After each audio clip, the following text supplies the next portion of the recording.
Província de Hubei, centro da China. O que um dia foi uma metrópole vibrante, agora é uma cidade de 11 milhões de pessoas em lockdown. A China talvez tenha implementado na região a maior redução de deslocamentos que vimos na história moderna. Por todo o mundo, uma a uma, as cidades foram sendo fechadas. É impressionante a forma exponencial como se propaga. Por isso está todo mundo em alerta. Instalações médicas são levadas ao limite em meio à necessidade urgente de se conter o vírus. Não estamos tentando impedir que o surto chegue. Estamos tentando impedir que chegue depressa. Como foi possível que um coronavírus nunca visto tenha conseguido deixar o mundo inteiro de joelhos? Porque os avanços na medicina não foram capazes de conter o surto. E será que estamos vendo apenas o início de outras pandemias globais potencialmente incontroláveis?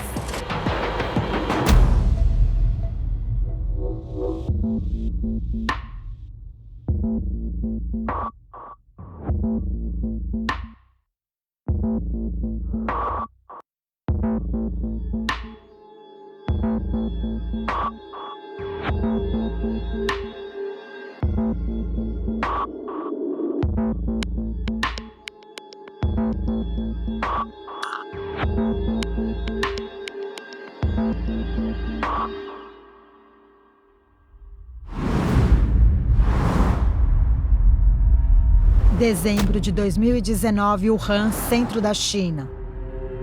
Algo estranho acontecia com os moradores locais. As pessoas estavam adoecendo repentinamente.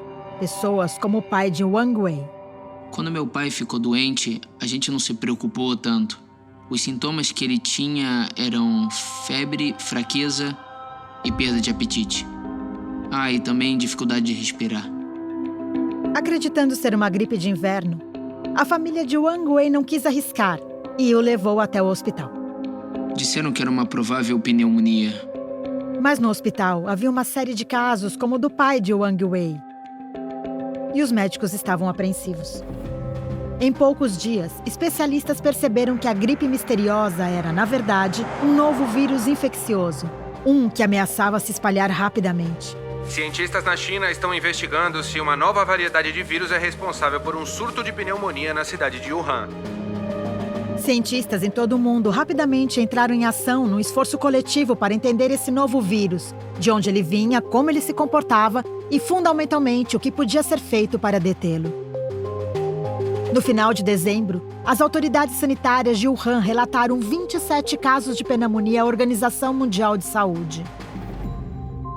Embora nem todas estivessem em estado grave, as vítimas tinham uma ligação, o que alarmou os pesquisadores. Essa ligação era um mercado atacadista de frutos do mar em Wuhan, onde também ocorria a comercialização de animais silvestres vivos. Todos os pacientes tinham visitado ou trabalhavam lá. Esse é um lugar realmente perigoso. Ele é ideal para a transmissão de um vírus como esse. Os cientistas vêm alertando sobre o perigo desses mercados há pelo menos meio século. Mas qual seria exatamente esse perigo? O perigo seria se, de alguma forma, o vírus dentro do animal pudesse se deslocar entre diferentes espécies e chegasse aos humanos. Doenças zoonóticas são aquelas transmitidas de animais para humanos. Então, nesses mercados, você chega a ter centenas de espécies de animais vivos comercializados sob o mesmo teto. Em sua própria busca por sobrevivência, o vírus está constantemente procurando novas oportunidades de se reproduzir e propagar, o que inclui a busca por novas espécies hospedeiras. Os vírus são os parasitas intracelulares perfeitos, por assim dizer, porque uma vez que eles ganham acesso à célula hospedeira, conseguem usar o maquinário do hospedeiro para produzir mais cópias de si mesmo. Mas o processo de transferência do vírus de uma espécie para outra não é simples. Geralmente, ele termina em fracasso por causa das diferenças genéticas dos dois hospedeiros. Mas devido à habilidade do vírus de se reproduzir aos bilhões, eles podem sofrer mutações.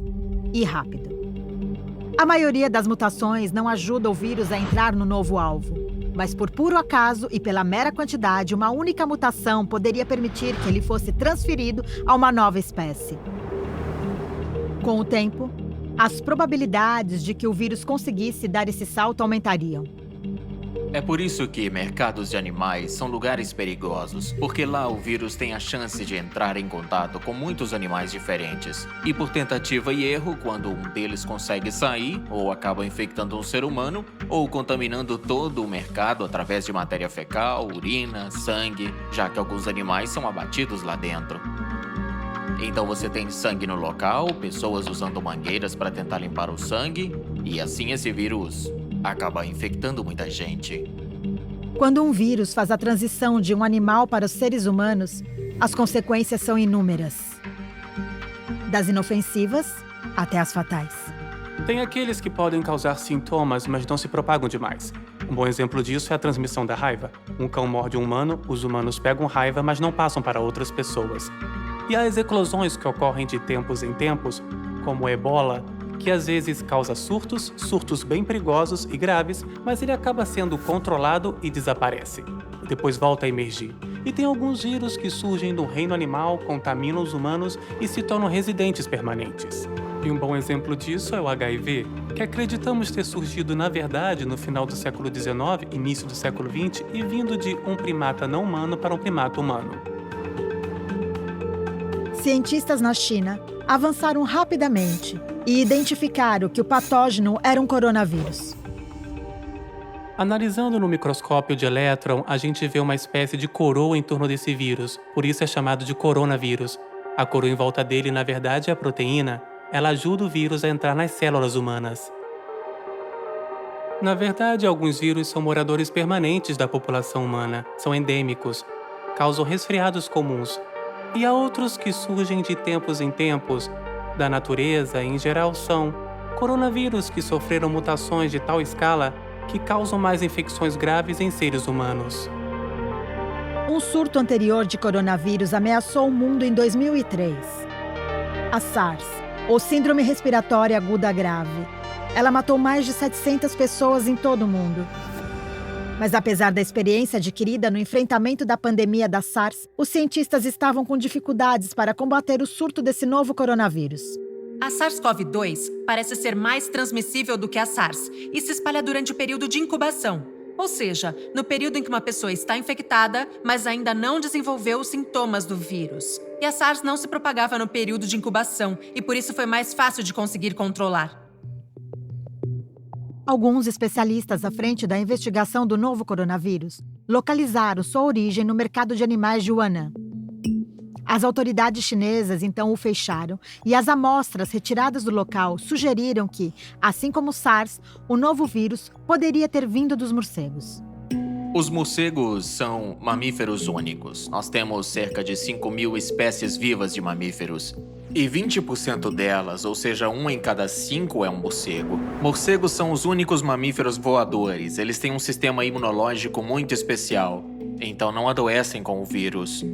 Felizmente, a transmissão do vírus para o humano é muito raro que aconteça e muito difícil. Então hoje sabemos que a maioria dos vírus que os morcegos carregam e que causam doenças zoonóticas em humanos são através de um animal intermediário. Para alguns, em Wuhan, o foco estava em descobrir qual foi o elo causador. Identificá-lo poderia ajudar a impedir outros surtos. Existe muita especulação sobre esse animal X. Estamos falando aqui muito provavelmente de um vírus no morcego transmitido a um hospedeiro intermediário e nós o chamamos de animal X. A identidade desse animal X foi matéria de ampla especulação. Dos possíveis candidatos, alguns sugeriram uma cobra, outros um civeta e até mesmo um pangolim. As pesquisas ainda são inconclusivas, mas Lin Wang tem certeza de uma coisa. Você sempre aprende com a experiência, então o mais provável é que esse animal X seja um mamífero.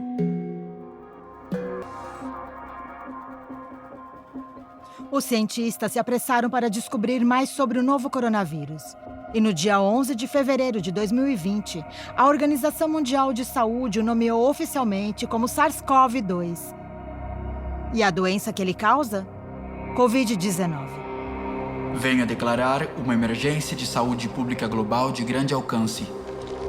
As tentativas cada vez mais desesperadas dos países em todo o mundo para conter a propagação iam se provando inúteis. E com isso surgiu uma nova preocupação. O vírus estava começando a ganhar massa crítica.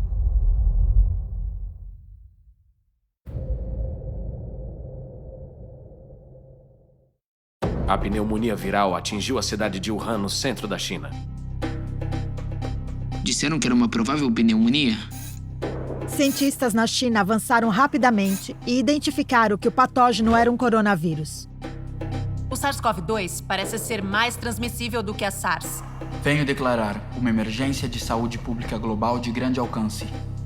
Agora, coordenando seus esforços, a China e a OMS passaram a compartilhar o máximo de informações possível sobre o novo coronavírus. Eles conseguiram identificá-lo como um novo coronavírus em um período muito menor. Mas mesmo assim, tem muitas coisas que ainda não sabemos. Atualmente, o centro coordenador de todas as informações é a Organização Mundial de Saúde. A OMS pega essas informações, as peneira, busca confirmar a validade delas, e então faz uma análise de risco quase diária com as evidências que possui, e então lança as recomendações. São em salas de controle como essa em Manila que a OMS planeja sua resposta. Para que ela dê certo, é crucial que os países compartilhem dados de forma eficiente. Em geral, o que se analisa é quem está doente, por que está ficando doente, como está ficando doente. E então, imediatamente, você começa a tentar descobrir como fazer para impedir a propagação. Uma forma de revelar os segredos de um vírus é analisar seu código genético. Dias após a divulgação do surto, cientistas chineses descobriram a sequência genética do vírus e a dividiram com o mundo. O que é muito importante é que há cerca de 20 ou 30 anos, nós somos capazes de sequenciar o genoma de um novo vírus. Isso significa que podemos entender como os blocos construtivos do vírus estão encaixados. E também podemos dizer muitas vezes de onde o vírus veio e para onde está indo. E uma vez que tínhamos a sequência genética desse coronavírus, foi possível identificar que ele era muito parecido geneticamente. Cerca de 80% de sua constituição genética era parecida à do vírus da SARS. Mas o fato de haver semelhança genética entre vírus da mesma família não significa que eles vão se comportar da mesma forma necessariamente. Quando você tem 20% de diferença, isso é uma grande diferença. Então, sim, eles têm uma ligação. E podemos usar o que aprendemos da SARS para prevenir um novo coronavírus. Sim, podemos usar o conhecimento. Mas eu acho que não podemos apenas transferir o que sabemos da SARS para esse coronavírus. Ainda temos que fazer novas pesquisas. A questão é como esse vírus acaba se manifestando em seres humanos. Em Wuhan, o novo coronavírus causa sua primeira morte. A vítima é um homem de 61 anos que havia visitado o mercado de Huanan. E ainda mais preocupante, cerca de 5 dias depois, sua esposa, que não havia ido ao mercado, também é diagnosticada com o coronavírus. Isso mostrou pela primeira vez que o vírus era transmissível de humano para humano. Uma evolução assustadora. Os vírus podem ser transmitidos entre indivíduos de várias formas diferentes. Alguns vírus são transmitidos através do contato com o sangue. Outros vírus são os que chamamos de aerossóis. Esse vírus é capaz de se conectar a pequenas partículas de poeira no ar e ainda permanecer nessa partícula por muito tempo. Tanto que quando sopra o vento, ele ainda está lá. E pode viajar longas distâncias. E tem a transmissão por gotículas, que é quando você está relativamente perto de alguém e se a pessoa espirrar ou tossir, você pode entrar em contato com essas gotículas e se infectar. As primeiras pesquisas sugeriram que o novo vírus poderia sobreviver fora do organismo por períodos significativos. Ele poderia ficar suspenso no ar por horas e permanecer ativo por dias em superfícies duras como metal. Estava claro para os cientistas que esse novo coronavírus era altamente transmissível. Às vezes, determinado indivíduo tem uma maior capacidade de propagar o vírus do que outros. Se certa pessoa for infectada e espirrar, por exemplo, ela pode liberar centenas de milhares de milhões de vírus no ar. Tudo depende do paciente.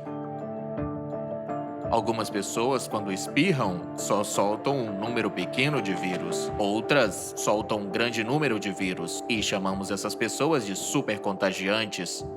Então, se a pessoa infectar uma ou duas, não é uma super contagiante. Mas se infectar mais de 10, aí sim é super contagiante. Com os casos crescendo muito na província de Hubei e escapando para além de suas fronteiras, o surto escalava rapidamente e se transformava em uma epidemia. A China talvez tenha implementado na região a maior redução de deslocamento que vimos na história moderna e, sem sombra de dúvidas, a maior durante uma pandemia. Da noite para o dia, Wuhan se tornou uma cidade fantasma. Estações de trem, normalmente lotadas de passageiros, agora estavam desertas. Restaurantes e lojas que antes fervilhavam, de repente se encontravam vazias.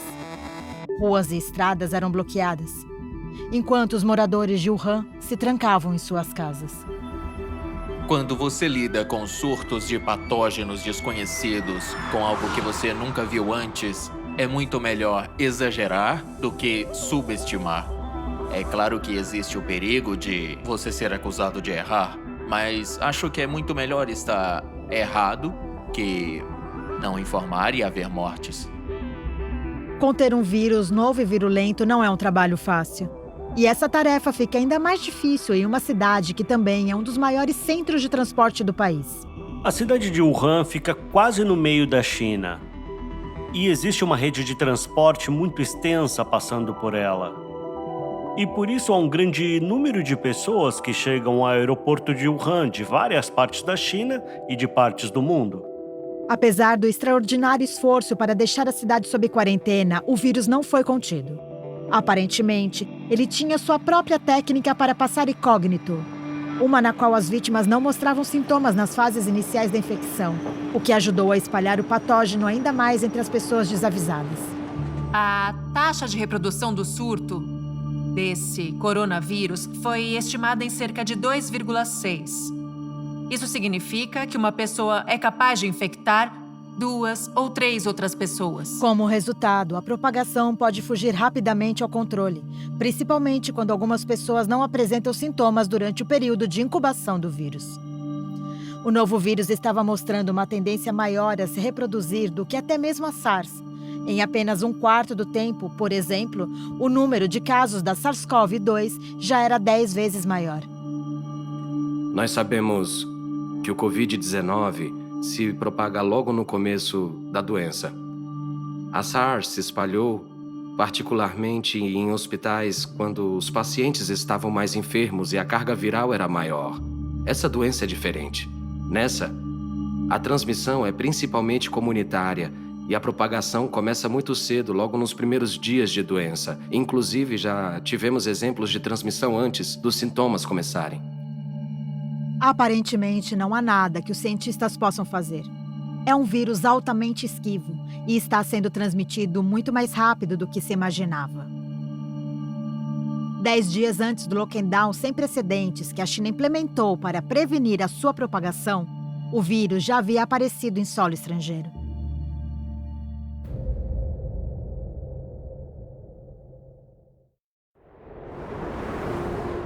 Em Wuhan, o novo coronavírus SARS-CoV-2 havia causado a primeira morte.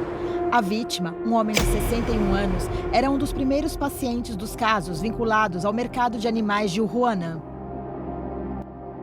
A questão é como esse vírus acaba se manifestando em seres humanos. Quando você lida com surtos de patógenos desconhecidos, é muito melhor exagerar do que subestimar. Da noite para o dia, Wuhan se transformou em uma cidade fantasma. No dia 23 de janeiro, havia 570 casos informados, 17 mortes na China e 11 milhões de pessoas em quarentena em Wuhan. Apesar do lockdown, o vírus já havia ultrapassado as fronteiras chinesas. O primeiro caso internacional foi na Tailândia. A Tailândia informou o primeiro caso de coronavírus de Wuhan fora da China. Impelidos a agir, cientistas em todo o mundo trabalharam contra o tempo para desacelerar a propagação, e a OMS estava no centro desse esforço conjunto. A China detectou essas doenças desconhecidas e identificou o coronavírus em um curto período, e dividiu a sequência genética com outros países. Então recebíamos diariamente essas informações, analisávamos as informações e depois as compartilhávamos com os países membros. Além do compartilhamento de dados, um passo vital para controlar a propagação de um vírus é rastrear cada pessoa com quem o paciente infectado teve contato.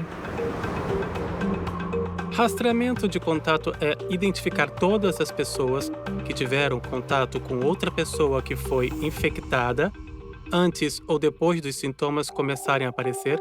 E essas pessoas, elas são isoladas ou se solicita que façam auto-isolamento, ou elas às vezes são colocadas em quarentena e monitoradas por um período de até 3 semanas para ver se desenvolve sintomas. Na China, o trabalho de rastreamento de contato foi um empreendimento em grande escala.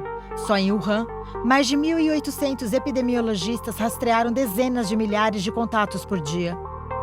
Mas o esforço rapidamente provou seu valor. Entre 1% e 5% dos contatos acabaram dando positivo para o Covid-19. Mas havia um grupo de possíveis casos que confundia os cientistas. Algumas pessoas que podiam estar infectadas, em algum momento não desenvolveram nenhum tipo de sintoma. Nem cansaço, nem dores musculares. Elas eram assintomáticas. E isso pode ser bastante preocupante, porque ficamos sem saber qual a extensão da real infecção da população. Com a explosão dos casos, governos de todo o mundo deverão prestar mais atenção a um surto local iminente. As linhas aéreas começaram a suspender voos enquanto o medo pela epidemia de coronavírus dispara. A Agência Nacional de Aviação pediu que aeroportos e linhas aéreas começassem a monitorar passageiros desembarcando do Japão e da Coreia do Sul. A contenção agora era uma estratégia crucial contra o Covid-19. Para minimizar os riscos de importar pessoas infectadas, os países começaram a restringir voos das regiões afetadas. Os países estão fazendo várias coisas para se protegerem. Uma delas é simplesmente monitorar o que está vendo na China, para tentar entender o que está dando certo e o que não está dando. Um segundo ponto é que alguns países já adotaram medidas para reduzir a quantidade de viagens entre eles e a China. E as pessoas que chegam da China estão sendo colocadas em quarentena. Eu voltei da China 4 dias atrás. Eu era parte da missão conjunta da OMS na China, então, assim como ocorre em Singapura e, na verdade, em vários países do mundo, a ordem é para que haja quarentena de 14 dias para as pessoas que estão retornando das áreas de alta transmissão. Eu tô em casa, tô trabalhando normalmente, mas eu tô fazendo isso da minha casa, do meu home office. Mesmo com a suspensão cada vez mais disseminada das viagens em todo o mundo, os cientistas não podiam se dedicar a deter o vírus. Eles tinham um objetivo diferente, mais pragmático. Não estamos tentando impedir que o surto chegue. Estamos tentando evitar que chegue depressa. Se ele vier rápido demais, os sistemas de saúde vão ficar sobrecarregados e a taxa de mortalidade dispara quando os sistemas de saúde entram em colapso. A maioria dos sistemas de saúde já opera quase no máximo de sua capacidade, e o surto tinha o potencial de sobrecarregar alguns. A recomendação dos cientistas era para tentar ganhar tempo. Os hospitais têm um trabalho muito difícil. Eles precisam cuidar dos pacientes com segurança, mas também precisam garantir a segurança dos profissionais de saúde. Então eles precisam garantir que haja quartos suficientes para os pacientes. Também precisam de transportes seguros, como ambulâncias. Você precisa de um sistema de saúde, um hospital ou uma clínica que possa cuidar dos pacientes com segurança. Em Wuhan, os hospitais estavam com dificuldades para lidar com o fluxo de pacientes. Liu A, um morador da cidade, teve uma amiga infectada pelo vírus, mas ela não estava recebendo nenhum tratamento médico. Bem no início, quando ela teve os sintomas, ela foi no hospital e o médico a diagnosticou com a doença, mas não conseguiu interná-la no hospital, porque eles estavam muito limitados, de médicos e leitos no hospital. Então a mandaram para casa para ficar de quarentena, mas eu acho que é uma situação especial em que os recursos são muito limitados, né? Com os olhos do mundo voltados para Wuhan, as autoridades chinesas se sentiram impelidas a ampliar seus esforços. Em uma ação sem precedentes, as autoridades construíram e readaptaram 16 hospitais em questões de semanas. Foi graças a esse empenho que pacientes como a amiga de Li Han puderam finalmente receber tratamento médico. Demorou uma semana desde que ela foi internada no hospital, mas ela me disse que está melhorando.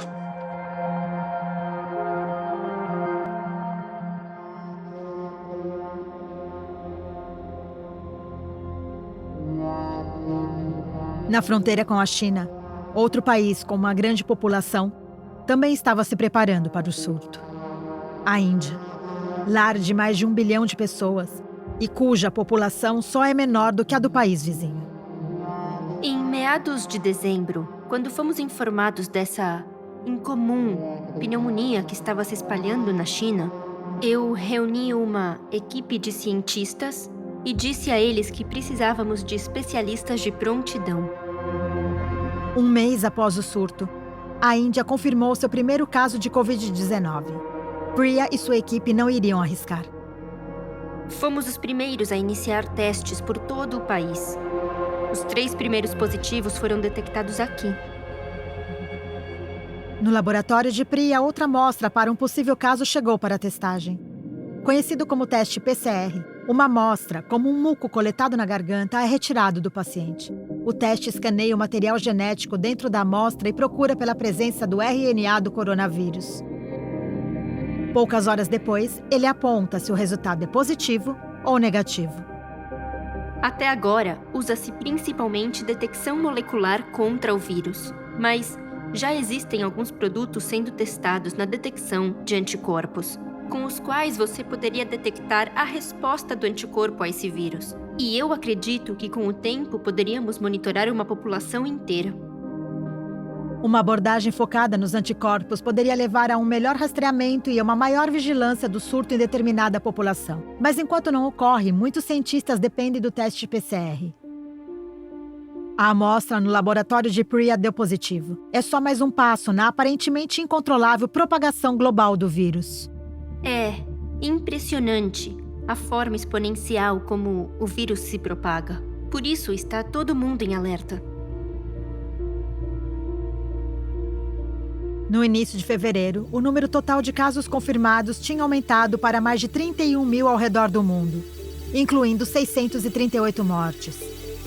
E havia outro fato alarmante. Adultos aparentemente saudáveis podiam ser mortos pelo vírus, incluindo um dos primeiros médicos a identificar o surto em Wuhan. O perfil da Covid-19 que se estava estabelecendo era que se tratava de uma doença mais perigosa para certos subgrupos da população. A grande maioria das pessoas que morreram tinha mais de 60 anos. Mas nós também vemos que há um pequeno número de pessoas que se imaginavam relativamente em forma, saudáveis e na faixa dos 30 anos que também morreram. E ainda não se sabe bem por que isso ocorre. Mas com pouco tempo disponível para estudar a Covid-19, ainda havia muitas perguntas que os cientistas não podiam responder. Por exemplo, será que as crianças de alguma forma são menos vulneráveis ao vírus? Na China, crianças de até 9 anos representam apenas 1% do total de infecções. Se isso se trata de um panorama preciso, ou se, por exemplo, a infecção nas crianças é geralmente leve demais para ser detectada, ainda está sendo avaliado. Apesar dos muitos desafios, existe um aspecto da Covid-19 que vem dando alguma esperança aos cientistas: a alta taxa de sobrevivência entre os infectados. O coronavírus parece ser um vírus que se espalha facilmente, mas parece que nesse momento a mortalidade é relativamente baixa. 2%? Essa é a conta. Pode até ser menos porque a gente ainda não considerou todos aqueles que foram infectados, mas não têm sintomas. Geralmente medimos apenas o número de pessoas sintomáticas. Deve haver muito mais gente, possivelmente infectada. Outra abordagem para combater o novo coronavírus envolveu o conceito de imunização de rebanho. Se uma quantidade suficiente de pessoas for exposta ao vírus e então desenvolver imunidade, poderia ocorrer uma interrupção natural na transmissão. Mas quantos casos seriam necessários? E a que custo? E o que também é crucial, essa ideia presume que as pessoas não podem se infectar mais de uma vez, algo que ainda não se sabe. Mas dada a velocidade com que o vírus se propagava, a teoria corria o risco de se tornar realidade. A doença tem uma taxa de transmissão alta, então um grupo pequeno de pessoas é capaz de transmitir a um grupo bem maior. Em um curto espaço de tempo já seriam milhares de casos. A implementação da imunização de rebanho, no entanto, apresenta vários empecilhos. Os hospitais terão de lidar com uma entrada massiva de pacientes, sobrecarregando recursos médicos já limitados. E a questão de saber se as pessoas realmente se tornam imunes permanece sem resposta. O vírus pode evoluir rapidamente, burlando qualquer imunidade que possamos desenvolver. Esse tem sido o caso de uma das mais persistentes e escorregadias infecções virais que existem e que todo mundo já enfrentou, a gripe comum. Como os nossos sistemas imunológicos conseguirão responder ao novo coronavírus, ainda é um grande mistério. Os humanos não têm imunidade a esse vírus porque nunca foram expostos a ele. Então, quando um novo vírus, como o Covid-19, entra na população humana, todos correm risco. Mas tem uma diferença. A influenza já encontra uma população imune, o que, de alguma forma, suaviza a infecção e não a torna tão violenta quanto um novo vírus que atinge os seres humanos pela primeira vez. Os riscos da inércia coletiva contra um vírus tão novo são imensos. Um estudo do Imperial College de Londres ressalta o tamanho da devastação do vírus e como seus sintomas castigariam a população global se o surto simplesmente tomasse o seu curso. Os pesquisadores estimaram que impressionantes 7 bilhões de pessoas seriam infectadas e 40 milhões morreriam da doença se não houvesse uma intervenção. Mas que, ao se tomar ações drásticas e se reduzir o contato social, esses números certamente poderiam diminuir de forma considerável. Eu não acho que possamos aceitar vítimas de nenhum vírus, então precisamos desenvolver ferramentas contra outras doenças. Doenças como o coronavírus, porque esses são vírus comuns. E se continuarem surgindo, precisaremos da vacina. Enquanto opções novas, não testadas e teóricas estavam sendo consideradas, só restava uma forma concreta de conter a propagação do Covid-19. E essa forma era através de uma testagem agressiva, rastreamento e supressão, mantendo os mais doentes nos hospitais para serem tratados e garantindo que a população continuasse isolada, prevenindo assim uma maior transmissão. Uma combinação dessas estratégias tem o potencial de salvar dezenas de milhões de vidas. Tudo isso enquanto os cientistas correm contra o tempo para criar uma vacina.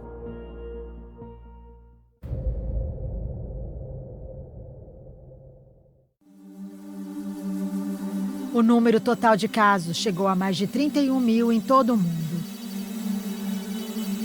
É impressionante a forma exponencial como se propaga. Por isso o mundo todo está em alerta agora. Se ele vier rápido demais, os sistemas de saúde vão ficar sobrecarregados e a saúde entrará em colapso se a taxa de mortalidade aumentar. Os humanos não têm imunidade a esse vírus porque nunca foram expostos a ele antes. Enquanto cada vez mais países implementavam uma quarentena estrita e um rígido controle comunitário para diminuir a propagação do novo vírus, os cientistas estavam em uma corrida contra o tempo para criar a vacina. Uma vacina é algo que em geral se injeta e ela previne as infecções. Então, com a vacina, você se protege da infecção de um vírus em particular.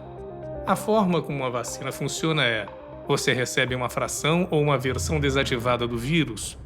Seu corpo cria uma resposta imunológica a ele e ele se lembra disso. Então, se você tiver contato com o vírus novamente, meses ou até anos depois, essa resposta é muito mais rápida e protege você desse vírus. Existem muitos fatores envolvidos na elaboração de uma vacina. Cientistas desse laboratório em Oxford, na Inglaterra, estão focados em criar um antígeno. Um antígeno é a proteína na superfície do vírus que leva o nosso sistema imunológico a reagir. Parte crucial de uma vacina, o antígeno faz o nosso corpo ficar em modo defensivo. Assim que a sequência do vírus ficou disponível, nós a usamos para sintetizar algumas das proteínas da superfície do vírus.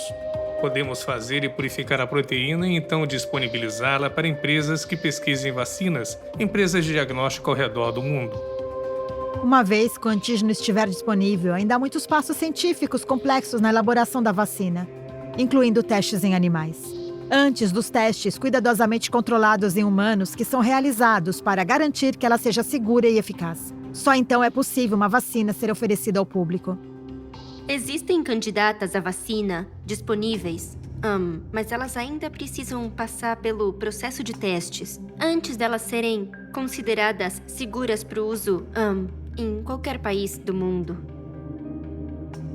Na busca urgente por uma defesa contra a Covid-19, várias vacinas com formas diferentes de gerar imunidade passaram a ser desenvolvidas.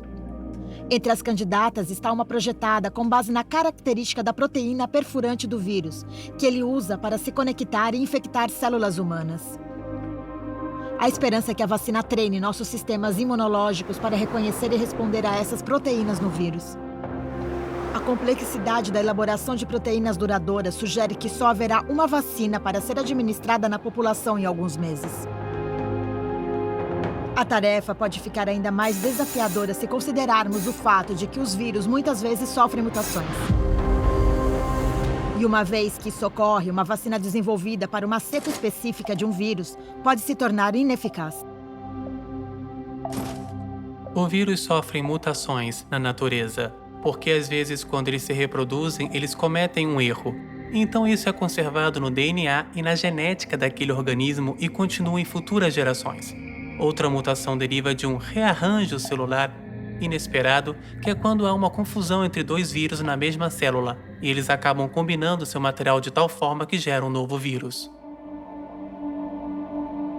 Alguns cientistas em Pequim já afirmam que o vírus evoluiu e se dividiu em duas cepas diferentes, a tipo L e a tipo S. Como é a primeira cepa, é mais provável que a tipo S tenha surgido quando o vírus saltou de animais para humanos. A tipo L veio logo depois disso. Mas, de acordo com os pesquisadores, é a cepa mais prevalente. Mas outras vozes, incluindo a Organização Mundial de Saúde, dizem que essas mutações são normais em qualquer vírus e, por isso, são insignificantes. Elas também não parecem afetar a forma como o vírus age e os sintomas que ele causa. Paralelamente à corrida pelas vacinas, um amplo leque de abordagens clínicas era rapidamente testado, incluindo o reposicionamento de remédios já existentes. Essas abordagens incluem algumas estratégias novas, como o uso de plasma sanguíneo dos pacientes recuperados. Em seu sangue, elas apresentam essa molécula chamada anticorpo. Isso pode prevenir um vírus de infectar outras pessoas ou ao menos reduzir os sintomas. Basicamente, você tira o sangue de pacientes recuperados, purifica esse sangue e faz a transfusão para pacientes em tratamento. Mas essa técnica ainda contém vários riscos. E mais pesquisas são necessárias para confirmar o grau de eficiência e de segurança. É muito difícil usar esse tipo de terapia em larga escala e seria difícil imaginar como poderíamos tratar milhares de pessoas dessa forma.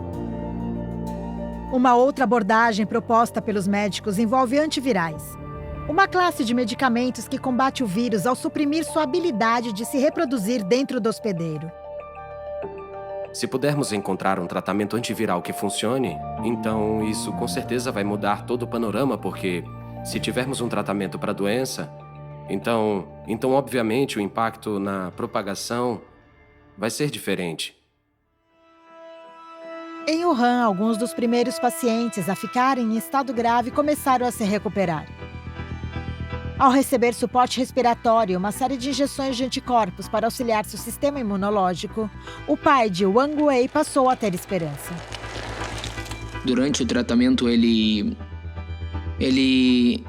conseguiu respirar sozinho e passou a comer melhor.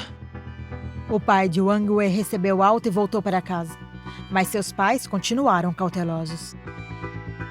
Desde que o meu pai deixou o hospital e veio para casa, ele e minha mãe estão ficando em quartos separados. Eles estão mantendo a energia positiva. No geral, estão felizes, já que o tratamento foi um sucesso.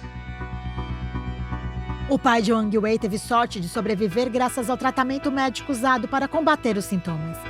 E enquanto o mundo espera uma vacina, mais soluções práticas imediatas passaram a ser implementadas. Lavar as mãos minuciosamente com sabonete ou usar gel higienizante para as mãos se tornou mantra na prevenção da propagação do vírus. O rastreamento de contato foi intensificado com casos suspeitos colocados sob quarentena. Para o resto das pessoas, a distância social foi encorajada com o intuito de limitar a propagação do vírus. E em alguns países, o governo impôs o toque de recolher. Sabe, essa é uma doença que se espalha através da comunidade. E por isso a solução está na comunidade. E ela precisa ser honesta. Se você for procurado ou colocado em quarentena, por favor, obedeça. Siga a etiqueta ao tossir. Pratique o distanciamento social. O distanciamento social foi considerado uma estratégia crucial para achatar a curva da pandemia. Devido à escala exponencial com que o vírus se espalha, até mesmo uma redução parcial no contato entre as pessoas pode levar a uma grande queda na transmissão. Se uma pessoa infecta outras 2,5 pessoas em média, após 30 dias, cerca de 406 pessoas terão sido infectadas pelo caso original. Mas se o distanciamento social puder reduzir apenas a metade o número de transmissões a partir do primeiro dia, após 30 dias, somente 15 pessoas estariam infectadas. Existem muitas coisas que a comunidade pode fazer para combater o vírus. Na verdade, o engajamento das pessoas pode ser mais um aspecto dessa luta.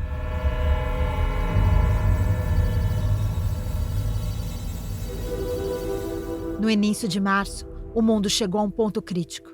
O número de casos fora da China estava crescendo mais rápido que na própria China.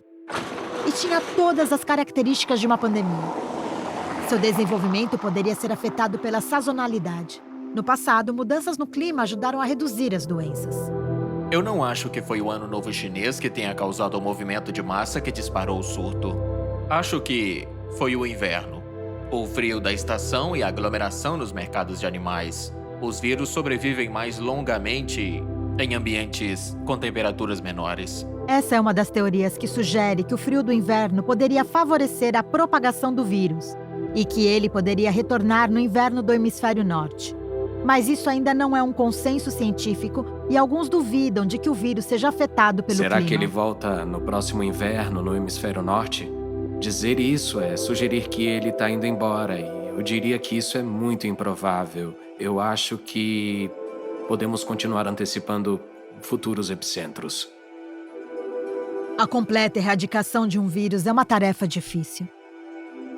Mesmo que esse coronavírus consiga ser erradicado em humanos, se continuar vivo em sua forma natural dentro de animais hospedeiros, poderia reinfectar a humanidade. E poderia, inclusive, se estabelecer como um vírus respiratório comum. Acredita-se que a emergência dessa SARS seja um evento único. E acredita-se também que ela seja um acontecimento natural. Mas ainda não está claro qual vai ser o desfecho, sabe? Existe o perigo de novas infecções. O problema não é o conhecido, mas o desconhecido. Nunca sabemos qual o potencial de um vírus quando ele surge. O surto da SARS em 2003 pegou o mundo de surpresa. O vírus circulou por 9 meses até ser erradicado em todo o planeta. Especialistas preveem que a SARS-CoV-19 e a doença que ela cria podem durar muito mais tempo. Mas parece que os países que foram diretamente afetados pelo surto da SARS responderam de forma mais eficaz, implementando estratégias cruciais de contenção com rapidez. Aprendemos que a comunicação é vital, que compartilhar informações é vital. As estratégias convencionais de resposta à epidemia funcionam, e elas têm que ser feitas com velocidade, rigor e minúcia, e precisam ser implementadas com o engajamento total da comunidade. Se não mudarmos a forma como vivemos, como plantamos, como comemos, então, sem dúvidas, virá outro surto. No final de março, houve um leve raio de esperança para aqueles que retornaram ao Marco Zero em Wuhan. O que se vê são os casos caindo drasticamente. O povo da China tratou isso como uma guerra contra um inimigo invisível, sabe? Sem dúvida, sentimos que estamos muito perto de derrotá-lo. Com uma queda acentuada nos novos casos domésticos da Covid-19, a China começou a levar vantagem sobre o vírus. À medida que foi emergindo do outro lado do campo de batalha, o país, assustado, abalado, mas otimista, passou a oferecer sua merecida e suada expertise ao resto do mundo, cuja luta contra o vírus está no auge. Enquanto outros países sofrem com um número de casos cada vez maior, a China e até mesmo Wuhan começam a reduzi-los, ou pelo menos contê-los. Em determinados lugares, os moradores foram autorizados a sair da quarentena pela primeira vez em semanas, e os negócios estão reabrindo. É muito libertador, sabe? Depois de quase 2 meses de quarentena, você simplesmente caminhar pelas ruas da vizinhança. As pessoas ainda estão usando máscaras ao sair e vão continuar mantendo o distanciamento social. Porque agora todos em Wuhan sentem a responsabilidade de não deixar isso voltar a acontecer. A cidade reabriu gradualmente, mesmo com o resto do mundo agora se fechando. Por enquanto, as ações drásticas tomadas pela China parecem ter contido a ameaça. O mundo deveria impor medidas restritivas para que as piores previsões não se concretizem.